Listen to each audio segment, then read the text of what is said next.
Olá, seja bem-vindo a Salmos para uma quarentena ou para uma pandemia. Este é aquele momentinho diário que nós separamos para ler um salmo, pensar no seu valor, na sua interpretação e também compreender o que é que ele pode significar para nós. Vamos ler hoje o Salmo 130.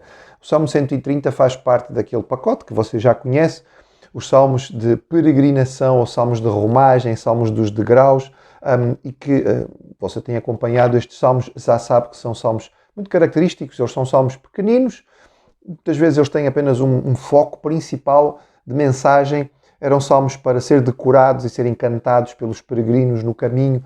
Cantar facilitava a viagem e também subir aqueles degraus todos, enquanto iam subindo, louvavam ao Senhor.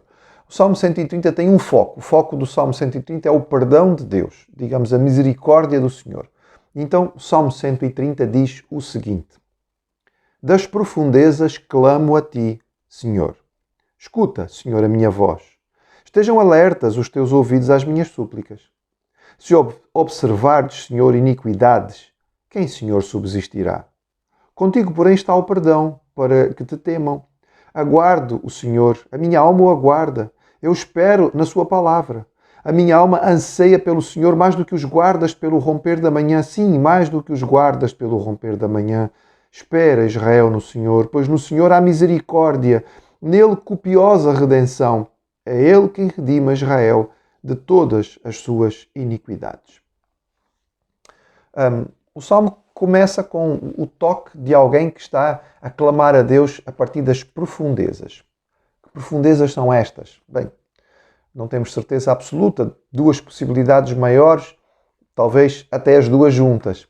É muito provável que estejamos a pensar aqui na profundeza da depressão. Quando alguém está deprimido, sente-se no buraco, não é? Estou muito em baixo, costumamos dizer. Portanto, aí as profundezas.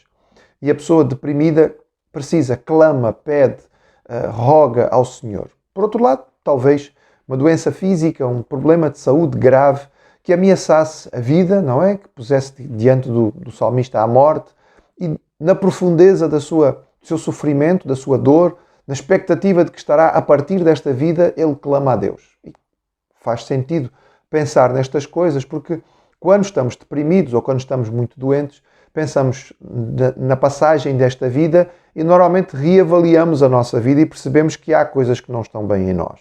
E aí precisamos da misericórdia do Senhor, que é o foco de todo o resto deste salmo. Ele então clama a Deus, pede ao Senhor que o atenda, pede ao Senhor que tome conta dele, pede ao Senhor que ouça as suas súplicas.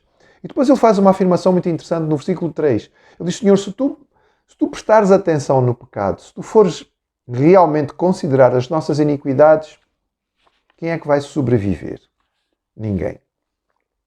Este pensamento do salmista aqui neste versículo 3 faz-nos lembrar os primeiros capítulos da carta de Paulo aos Romanos, em que Paulo avalia a humanidade, primeiro, digamos, os gentios e depois os judeus, e conclui: não há nenhum justo sequer, todos se desviaram, todos pecaram e estão separados da glória de Deus. Todos estão condenados porque o salário do pecado é a morte. Ponto final. E esta é a conclusão de Paulo ali naquele início, antes dele entrar na consideração da graça e do perdão, da justificação.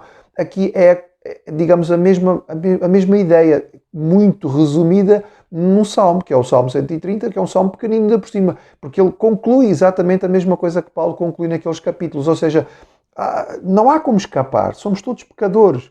E diante de Deus, se Deus for aplicar a sua justiça por causa do nosso pecado, estamos todos perdidos. E então há que fazer o quê? Há que clamar ao Senhor. Há que pedir ao Senhor para que Ele possa responder. E aqui há a diferença extraordinária que este salmo nos revela sobre a visão judaica e a visão de todos os outros povos em relação aos deuses. Os povos normalmente tinham o desejo da distância dos deuses. Eles não queriam os deuses perto.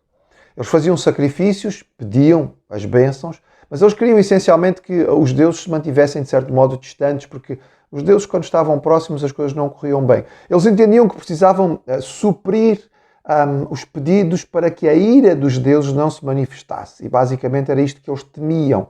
O culto era um culto mais de medo, de temor, do que propriamente de alegria ou de prazer. Não se falava sobre a satisfação de estar na presença de Deus. Falava sobre o manter Deus distante através do apaziguar da sua ira, para que Deus pelo menos continuasse a dar o básico para a sobrevivência. O Deus de Israel é muito diferente. É um Deus de misericórdia, é um Deus de graça, é um Deus de perdão. E por isso o salmista diz que espera no Senhor, que aguarda a resposta de Deus. Que resposta ele está a aguardar? A resposta de perdão do Senhor.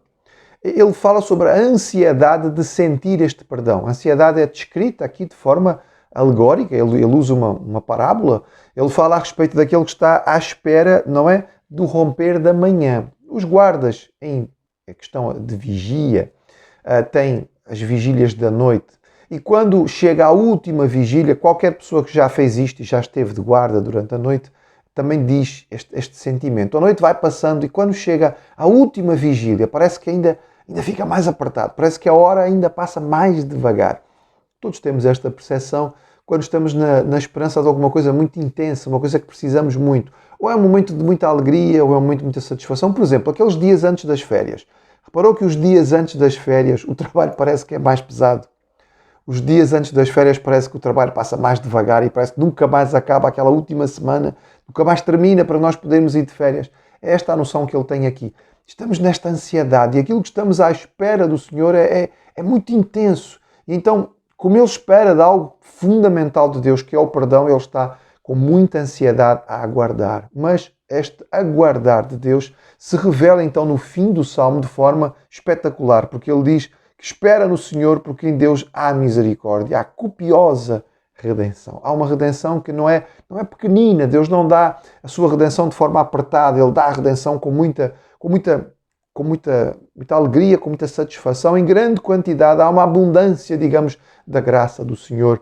Também, mais uma vez, nos faz lembrar a carta aos Romanos, onde abundou o pecado, superabundou a graça, e por isso ele diz, espera no Senhor. Confia no nosso Deus. Nosso Deus é um Deus diferente, é um Deus de graça, é um Deus de misericórdia. Ao meditar neste salmo também lembramos a expressão de João na sua carta. Se confessarmos os nossos pecados, Ele é fiel e justo para nos perdoar os pecados e nos purificar de toda a injustiça. É a expressão final que ele usa, não é? Ele é quem redime Israel de todas as suas iniquidades. Extraordinário. Uma visão do salmista que podemos dizer que é própria do Novo Testamento, mas que acontece no Antigo Testamento, 1000 anos antes de Cristo.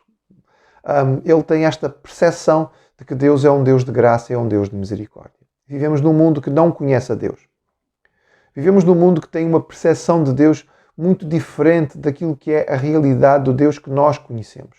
E por isso é nossa responsabilidade mostrar às pessoas a diferença do Deus que nós conhecemos. Não é um Deus distante, não é um Deus carrasco, não é um Deus mau, não é um Deus que vive preocupado em poder nos punir de alguma maneira, não. Esta é uma visão pagã, uma visão grega de Deus. A visão hebraica é a visão de um pai de amor, de um Deus que providencia, de um Deus que se preocupa com aqueles que estão em maior necessidade, os órfãos, as viúvas, os pobres, os necessitados, os imigrantes. Este é o Deus de Israel, este é o Deus que a Bíblia nos apresenta, este é o Deus a quem nós recorremos. Sabendo que se formos depender da nossa justiça, estamos perdidos.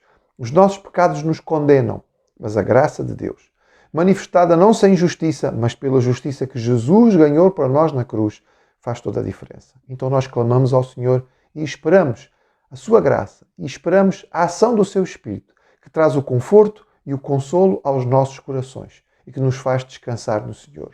Se nós fôssemos depender da nossa justiça, se o Senhor fosse realmente fazer conta dos nossos pecados, estávamos perdidos. Mas nós confiamos na graça e na misericórdia de um Deus que perdoa e sara, que toma conta de nós e que passa por cima de todas as nossas iniquidades por causa da obra de Jesus por nós na sua graça.